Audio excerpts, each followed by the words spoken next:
Everybody all set? I sit here. Yes. You're good. Camera guys good? Okay. All right, good afternoon. Those that don't know me, I'm Chief Alan Aldenberg. It's A-L-D-E-N-B-E-R-G, Chief of Police for Manchester Police Department. I want to come together today to highlight the vast support we've got from the community in regards to the reward money that's been that's come forward thus far. It's been 2 weeks since Manchester Police has opened a missing person case of 7-year-old Harmony Montgomery. And in that time, the citizens of Manchester and surrounding cities and towns and states have consistently showed their support and willingness to help. As of today, the fund is growing to $104,000. Tips continue to come in through our dedicated tip line, and numerous people have offered their monetary support. Today, we received another $4,000 towards the reward for credible information that leads to the location, that leads my detectives to locating Harmony. As I said before, $104,000 thus far. We've received approximately 300 tips. All of them are being investigated, vetted out. Every single one is being taken serious. So we ask that people continue to call that dedicated tip line at 603-203-6060 with any information that they think is relevant to this investigation. So with that, I'll take a couple questions, but bear in mind I'm going to touch on anything specific to the investigation. Amy? Chief, if someone didn't come forward at the $20,000 mark or the $50,000 mark, will 104 be the threshold? And what does it? I don't know the threshold, Amy. I wish I did. Right? What's going to be enough, or what's going to strike people's conscience enough? Instead of maybe it's just somebody out there, like I said before, maybe somebody out there knows something. And whatever strikes at people's, conscience as a human being, to step forward and do the right thing, whatever it takes is what we're going to keep trying to do. So, if people still want to dedicate to that fund that we've established, they can call in. They'll be put in touch most likely with Assistant Chief Steve Mangoni, and he will facilitate that process like he's been doing thus far. I wish, I would hope that it wouldn't take money for somebody to do the right thing, but people have motivators in their life. So if money is one of them, then come forward with some relevant and viable information and let us take it from there. Chief, what can you say about the quality of the tips that you are getting? You said the number's about 300 tips that you started the tip line. Yeah. So is that what you expected? Is it lagging? Is it? I don't know what to expect on. I have nothing to measure it against. Yeah. Certainly, the things like this have happened in the past, but what's an appropriate number at this point, I don't know. Some of them are extreme in terms of, I think I'm getting at. And some, that's what detectives have to do. They have to screen every single one out, no matter how extreme we may think it is at first glance. But let's vet it out and let's determine if it is a viable tip. The FBI and Manchester Police wrapped up a multi-day search over on Guildford Street. Mm-hmm. Any searches planned at this stage? Again, I'm not going to comment anything specific to the investigation. I can confirm that at this time we've wrapped up over at the Guildford Street address, and I want to also publicly thank the homeowner who's been nothing but cooperative with this investigation. And I ask that you all continue to respect their privacy. Sure. How frustrating is it for your guys, your men and women investigating this? What was the first part? How frustrating this is, if you can speak to that this little girl, despite a multi-day search, despite a $100,000 reward and all the tips that are coming in, it seems to us anyway that there's still no sign of what happened to that little girl. I don't think discouraged is the way to describe their behavior or their attitude right now. I would describe it as determined. Coming in, long hours, long days. The detectives taking that tip phone, that dedicated number, home with them, and sitting at home and getting woken up when the text goes off and the phone rings. And so that's why I say they're determined. I'm probably if I'm going to be honest with you, I'm a little discouraged. But we remain determined on finding Harmony and bringing her home to the people that care for her. It's frustrating that way not having these answers. Yeah, it's frustrating, but we're staff, and that's why I want to get back out here today to keep this story fresh. And I do appreciate all that the media has done on our behalf to keep the story out there. So again, I ask that you continue to do that, and I'll continue to be as upfront with all of you as I can relative to the investigation. Chief, we've been exploring the dynamic with calls for service to 77 Guilford Street. Mm-hmm. And I think my question is, when we pulled the calls for service, we could see when it was indicated, DCYF notified, DCYF notified. My question is, do they close that circuit with police? If that agency responds to that address, do they contact you guys and say, hey, we went by? Not all the time, no. No, we have pretty established procedures and protocols here that have been in place for many years, very redundant system relative to how we report things at DCYF. We're a mandatory reporter like many other state agencies, many other agencies in this state. So we make many referrals to DCYF on a daily basis. So they'll be notified by us. Generally, they'll generate a letter back notifying us essentially that they received that correspondence, and if they need any further assistance from us from a criminal side, a criminal perspective, then they will involve us in that investigation. So they may get notified by us. Hey, thank you, we received it. At this point, there's no criminal aspect, and we're involving other state agencies, other services with the family to hopefully bring it to a appropriate resolution. And were they the notifying agency that started this missing persons case? We established that, right? Yes. I can tell you that when we were notified, again, I don't want to get too depth into the timeline, but we've been working with DCYF in terms of this investigation. And like I said before, we opened our missing person investigation on the 27th of December. After we received, additional information that obviously made us draw the conclusion that, okay, we need to open this formal investigation and take this down a different path that we're going down right now. Are you able to speak at all about any mistakes DCYF may have made? You mentioned some of the calls to the house, and have you seen some of those? Yeah, I get that narrative wants to be out there, that the public, family perhaps, whoever is looking to blame somebody, right? And I think that's a natural reaction when you do something like this. I'm just not going to do that right now. I will tell you that I'm extremely confident in the work that was done by the Manchester Police Department with our involvement prior to 12/27, dating back, you have them, right, those many calls for service that we went there. I'm extremely confident. I will stand behind the work of this police department that led us up to 12/27, and I stand even firmer behind it from 12/27.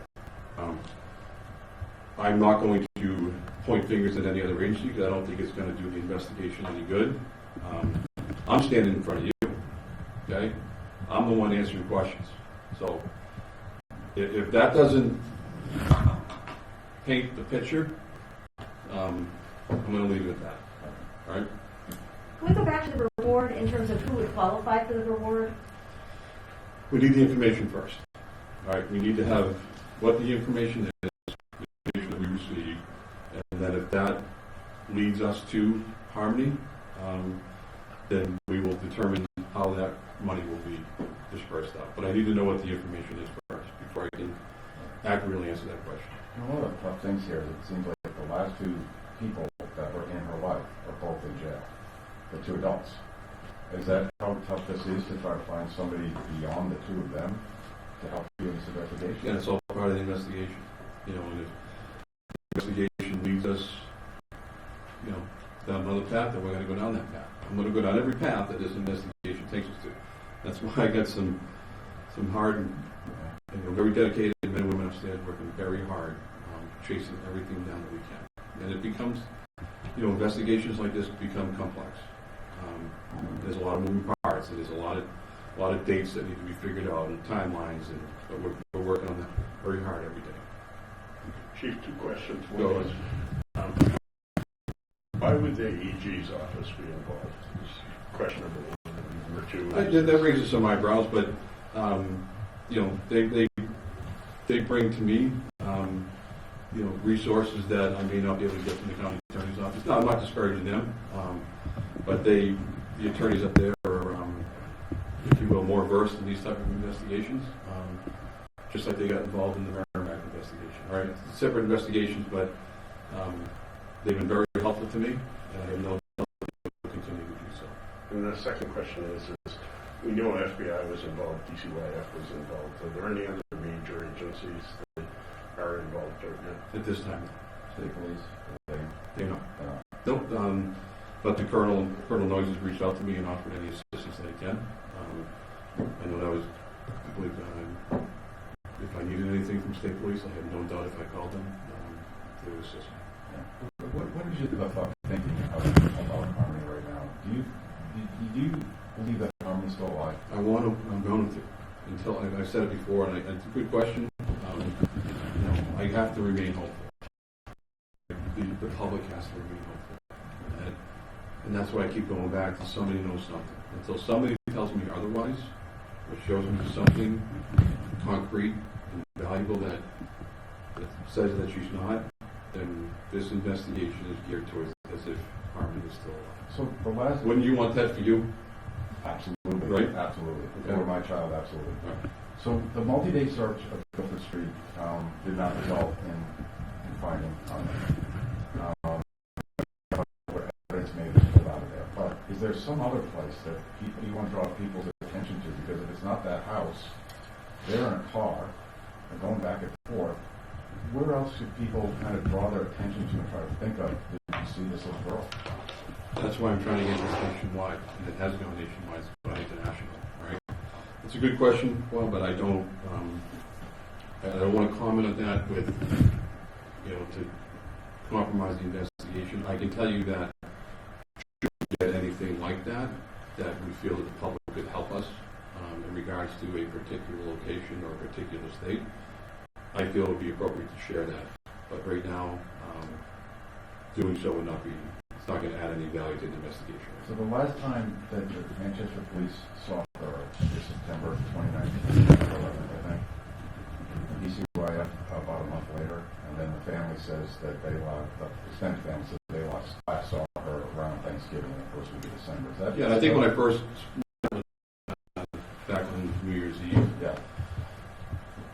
it was my fault. I'd given it an appropriate Yeah. date, but it doesn't change the overall timeline. All right, the last time that MPD saw Harmony Montgomery was on September 11th of 19, and believe that report is already out there. We've done a right to know request on that. So that is the last time that Manchester Police saw Harmony Montgomery or call for service over there, which was documented in the report, and that report was referred to DCYF. And then, what is the? Do you have a date that you're all working on? Is the last time that anyone has actually seen her beyond September 11th, 19? We're going with. I'm sorry, one more time. Do you, as you investigate this, do you have your own date that the law enforcement is looking at as this is the last time we know that anybody saw Harmony Montgomery? It's that October-November time frame of 19. So what the stepmother is saying about day after Thanksgiving to December 6th, that's what she's saying, but you're going with something a little bit earlier than that, right? Again, that October-November time frame of 19 is what we're operating on right now, and I don't want to go any further on that in terms of investigation. We know that the father and the stepmother are in custody right now. Mm-hmm. Do you access them to ask them questions? How does it There's a process in place. You know, if those two people want to talk to the Manchester Police Department about this case, that can happen anytime, any place. And there's a process in place for that to happen through their legal counsel. And the door's open, the phone's open. I don't care if it's 2 in the morning, we'll be available to have that discussion if they want. Would they qualify for the reward? Depends on the information. I need to know what that information is in order to even remotely try to answer that question. Chief, what about looking outside New Hampshire in the Massachusetts and beyond. Is that something that you're, are the digital billboards going up? Have you thought about it? Are you guys thinking of putting that in a plan? We have digital billboards out there. We also have In New Hampshire, right? In New Hampshire, we also have the gas station monitors, if you will. Those and I can confirm, but I think we are on billboards in other states. Right, we are. So it's something that you are considering that she could be, it could be taken, and she might be something else. It could be. I mean, it can't just focus on Manchester, New Hampshire for this investigation, right? That would be negligent to do so. So, as broad as a net as we can cast, that's what we intend to do. And again, that's why I felt it was important to come back out again, and I will continue to do so. So with that, I'll leave it at that. I appreciate everybody's time. I appreciate you guys keeping Harmony's her name and her face out there. And I ask that you continue to do so. Just one little thing. Can you give us a sense when people reach out and say they want to add to that reward pot, what they're saying, what's motivating them? What's that conversation? Any kind of concept? I think they just they care for another human being, right? They care for a little girl who's unaccounted for. It's their way of what can I do? And if it's right now that all I can do is not all, but if my part is giving money to a fund that may bring her home, then yeah, we welcome that. Absolutely. I mean, it's heartbreaking to think this is a third winter. You know, we're going to the third winter that she hasn't had home. We don't know where she is. We're going to find out. All right. Thank you. I appreciate it. Thanks.